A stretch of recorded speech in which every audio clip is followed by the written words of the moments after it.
ಎಲ್ಲರಿಗೂ ನಮಸ್ಕಾರ. ಈ ರಾಜ್ಯದಲ್ಲಿ ನಕಲಿ ದೇವಮಾನವ ಒಬ್ಬ ಕಟ್ಟಿದಂತಹ ಸುಳ್ಳಿನ ಕೋಟೆ ಈಗ ಕುಸಿದು ಬೀಳ್ತಾ ಇದೆ.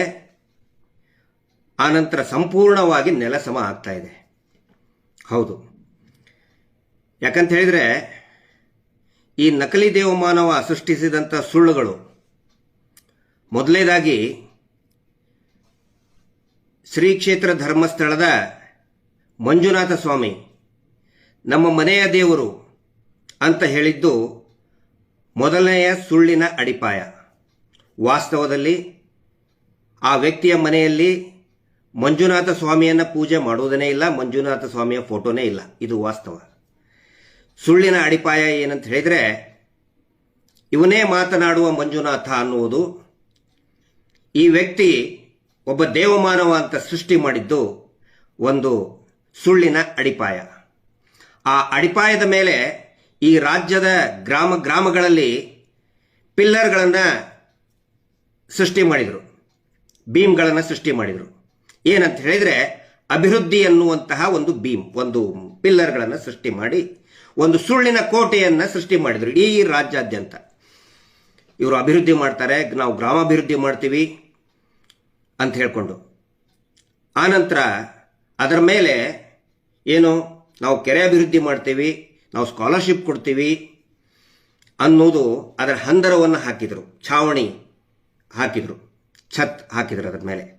ಆನಂತರ ಅನೇಕ ಈ ಇಂಟೀರಿಯರ್ ಡೆಕೋರೇಷನ್ ಮತ್ತು ಚಿತ್ತಾರ ಅಲಂಕಾರ ಬಿಡಿಸೋದಕ್ಕೆ ಅನೇಕ ಪ್ರಶಸ್ತಿಗಳನ್ನು ಇವರು ಆ ಪ್ರಶಸ್ತಿ ಈ ಪ್ರಶಸ್ತಿ ಅವುಗಳೆಲ್ಲ ಇಂಟೀರಿಯರ್ ಡೆಕೋರೇಷನ್ ಹಾಕಿ ಸುಳ್ಳಿನ ಕೋಟೆಯನ್ನು ಸೃಷ್ಟಿ ಮಾಡಿದ್ರಲ್ಲ, ಆ ಸುಳ್ಳಿನ ಕೋಟೆ ಇವತ್ತು ಸಂಪೂರ್ಣವಾಗಿ ನೆಲಸಮ ಆಗ್ತಾ ಇದೆ.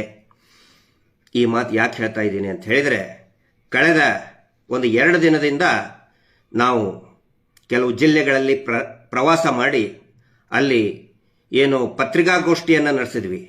ಅಷ್ಟೇ ಅಲ್ಲ, ಬರೀ ಪತ್ರಿಕಾಗೋಷ್ಠಿ ಅಷ್ಟೇ ಅಲ್ಲ, ಗ್ರಾಮಗಳಿಗೂ ಕೂಡ ನಾವು ವಿಸಿಟ್ ಮಾಡಿದ್ವಿ. ಗ್ರಾಮಸ್ಥರ ಆಗ್ರಹದ ಮೇರೆ ನಾವು ಅಲ್ಲಿ ಹೋಗೋದಕ್ಕೆ ಮುಖ್ಯ ಕಾರಣನೇ ಅಲ್ಲಿರ್ತಕ್ಕಂತಹ ನೊಂದಂತಹ ಗ್ರಾಮಸ್ಥರು, ಸರ್ ನೀವು ಬರಲೇಬೇಕು, ನಿಮ್ಮಿಂದ ಇವತ್ತು ಊರು ಗ್ರಾಮ ಶಾಂತಿಯಾಗಿದೆ, ಕಿರುಕುಳ ತಪ್ಪು ಹೋಯಿತು. ಇದನ್ನು ಒಬ್ಬರು ಇಬ್ಬರು ಅಲ್ಲ, ಸಾವಿರಾರು ಜನ ಮೆಸೇಜ್ಗಳ ಮುಖಾಂತರ, ವಿಡಿಯೋ ಕಾಲ್ ಮಾಡಿ, ವಾಟ್ಸಪ್ ಮೆಸೇಜ್ ಹಾಕಿ ನಮಗೆ ಹೇಳಿದರು. ಈಗಲೂ ಕೂಡ ನಿರಂತರವಾಗಿ ಹೇಳ್ತಾ ಇದ್ದಾರೆ. ಅದರ ಸಲುವಾಗಿ ಈ ಸುಗ್ರೀವಾಜ್ಞೆ ಜಾರಿಯಾದ ನಂತರ ಅದರಲ್ಲಿರುವಂತಹ ಅಂಶಗಳನ್ನು ಜನಸಾಮಾನ್ಯರಿಗೆ ಸರಳ ಭಾಷೆಯಲ್ಲಿ ವಿವರಣೆಗೋಸ್ಕರ ನಾವು ಪ್ರತಿ ಜಿಲ್ಲೆಯಲ್ಲಿಯೂ ಕೂಡ ಮತ್ತು ಗ್ರಾಮಗಳಿಗೂ ಕೂಡ ವಿಸಿಟ್ ಮಾಡ್ತಾ ಇದ್ದೇವೆ. ಈ ಮೊನ್ನೆ ಅದರ ಸಲುವಾಗಿನೇ ಹೋಗಿದ್ವಿ. ಈ ಮುಂದೂ ಕೂಡ ನಾವು ಪ್ರತಿ ಗ್ರಾಮಗಳಿಗೆ, ಅನೇಕ ಗ್ರಾಮಗಳಿಗೆ ನಾವು ವಿಸಿಟ್ ಮಾಡ್ತಾ ಇದ್ದೀವಿ ಜಿಲ್ಲಾ ಮಟ್ಟದಲ್ಲಿ. ಮತ್ತು ಅಲ್ಲಿ 1 ಅಥವಾ 2 ಗ್ರಾಮಗಳನ್ನು ಆಯ್ಕೆ ಮಾಡಿಕೊಂಡು ಅಲ್ಲಿ ಹೋಗ್ತಾ ಇದ್ದೀವಿ. ಆದರೆ ಇವರು ಎಷ್ಟೊಂದು ಹತಾಶರಾಗಿಬಿಟ್ಟಿದ್ದಾರೆ. ಈ ಸುಳ್ಳಿನ ಕೋಟೆ ಕಟ್ಟಿದಂತಹ ನಕಲಿ ದೇವಮಾನವ ಎಷ್ಟೊಂದು ಹತಾಶರಾಗಿಬಿಟ್ಟಿದ್ದಾರೆ ಅಂತ ಹೇಳಿದರೆ, ಒಂದು ಪ್ರೊಪಗಂಡ ಸೃಷ್ಟಿ ಮಾಡಕ್ಕೆ ನೋಡಿದರು. ಇದನ್ನು ಬಹಳ ದಿನಗಳಿಂದ ಮಾಡ್ತಾನೆ ಬಂದಿದ್ದಾರೆ ನಮ್ಮ ಮೇಲೆ. ಏನು ಅಂತ ಹೇಳಿದರೆ, ಏನೇನು ನಡೀತು ಅಂತ ಫಸ್ಟ್ ನಾನು ಬ್ರೀಫ್ ಆಗಿ ಹೇಳ್ತೇನೆ. ನಿನ್ನಿಲ್ದ ಮೊನ್ನೆ 13ನೇ ತಾರೀಕಿಗೆ ಹೋದಾಗ, ಗುರುವಾರ ಬೆಳಗ್ಗೆ ದಾವಣಗೆರೆಯಲ್ಲಿ ಪ್ರೆಸ್ ಮೀಟ್ ಇತ್ತು. ಆ ಪ್ರೆಸ್ ಮೀಟ್ ಇದ್ದಾಗ ತುಂಬ ಒಳ್ಳೆ ಪ್ರಶ್ನೋತ್ತರ ಎಲ್ಲವೂ ಕೂಡ ಪ್ರಾರಂಭ ಆಯಿತು. ತುಂಬ ಚೆನ್ನಾಗಿ ರೆಸ್ಪಾನ್ಸ್ ಮಾಡಿದರು. ಪತ್ರಕರ್ತರಿಗೂ ಕೂಡ ಬಹಳ ಖುಷಿ ಆಯಿತು. ಕೆಲವೊಂದಿಷ್ಟು ಪ್ರಶ್ನೆಗಳನ್ನು ಕೇಳಿದರೆ ದಾವಣಗೆರೆಯಲ್ಲಿ ಸಮರ್ಪಕವಾಗಿ ನಾವು ಉತ್ತರವನ್ನು ಕೂಡ ಕೊಟ್ಟಿದ್ದೇವೆ. ಒಂದು ರೀತಿಯಾದಂಥ ಒಂದು ಹೆಲ್ದಿ ಚರ್ಚೆ ಆಯಿತು. ಅದಾದ ನಂತರ ದಾವಣಗೆರೆಯಲ್ಲಿ ಅಲ್ಲಿರತಕ್ಕಂತಹ ಹಿರಿಯ ಪೊಲೀಸ್ ಅಧಿಕಾರಿಗಳಿಗೆ ಮತ್ತು ಮಾನ್ಯ ಜಿಲ್ಲಾಧಿಕಾರಿಗಳಿಗೆ,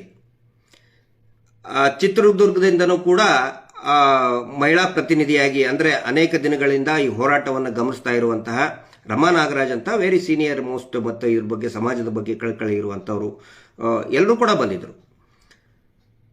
ಜಿಲ್ಲಾಧಿಕಾರಿಗಳು ಬಹಳ ಚೆನ್ನಾಗಿ ಸ್ಪಂದಿಸಿದರು. ಮತ್ತು ಅಲ್ಲಿ ಏನಂತ ಹೇಳಿದರೆ, ಕಾಕತಾಳಿ ಅನ್ನುವಂಗೆ ರೈತ ಸಂಘದ ಮುಖಂಡರು ಕೂಡ ಬಂದಿದ್ರಲ್ಲಿ.